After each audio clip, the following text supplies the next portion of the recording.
Assalamualaikum warahmatullahi wabarakatuh. Perkenalkan, nama saya Ranjani Ramdhani Putri dengan NIM G701-22033 dari kelas C. Pada video kali ini saya ingin menjelaskan mengenai obat gabapentin. Gabapentin adalah senyawa antikonvulsan dan analgesik adjuvan yang digunakan untuk mengontrol kejang serta mengobati nyeri neuropatik. Secara kimia, dia merupakan struktur analog dari GABA, tetapi mekanisme kerjanya berbeda dari GABA. Nah, selanjutnya ada mekanisme kerja dari gabapentin. Nah, gabapentin sendiri tidak berikatan dengan reseptor GABA, melainkan berikatan dengan subunit A2 dari saluran kalsium tipe voltage gate VGCC. Hal ini dapat menyebabkan penurunan pelepasan neurotransmitter seperti glutamat, norepinefrin, dan juga substansi P, sehingga mengurangi aktivitas saraf berlebih dan juga nyeri.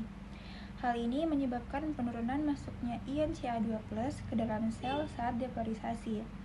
Akibatnya, terjadi penurunan pelepasan neurotransmitter eksitatorik seperti glutamat, norepinefrin, dan substansi P, sehingga memiliki efek mengurangi eksasibilitas neuron, menekan kejang, meredakan nyeri neuropatik, dan memberikan efek sedatif ringan.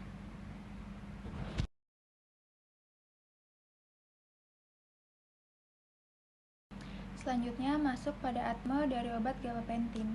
Yang pertama ada distribusi. Nah, distribusi dari gabapentin ini diserap di usus halus melalui transfer aktif menggunakan sistem L-amino acid transporter.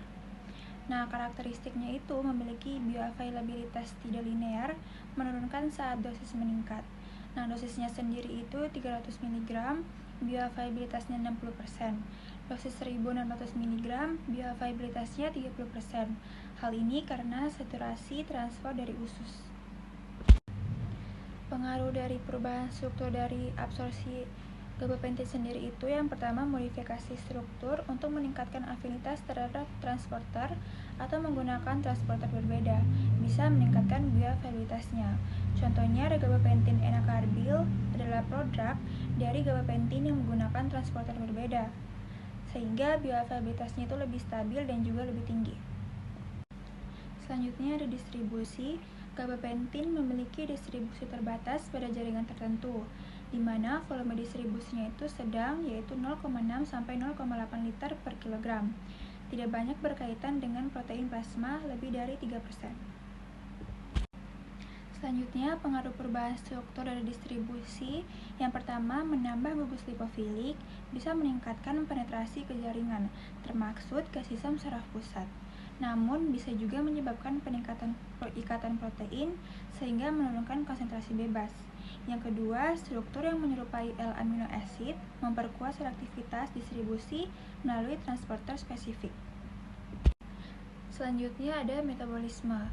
Nah, gabapentin tidak dimetabolisme secara signifikan oleh enzim hati, namun diekskresikan sebagian besar tidak berubah melalui urin. Nah, untuk pengaruh perubahan struktur dari metabolisme itu yang pertama menambahkan gugus yang rentan terhadap oksidasi atau konjugasi bisa menyebabkan metabolisme hepatik, sehingga memperpendek waktu paruh dan menurunkan bioavailabilitasnya. Yang kedua, modifikasi struktur untuk membentuk prodrug bisa meningkatkan penetrasi awal lalu diaktifkan melalui absorpsi. Selanjutnya ada ekskresi.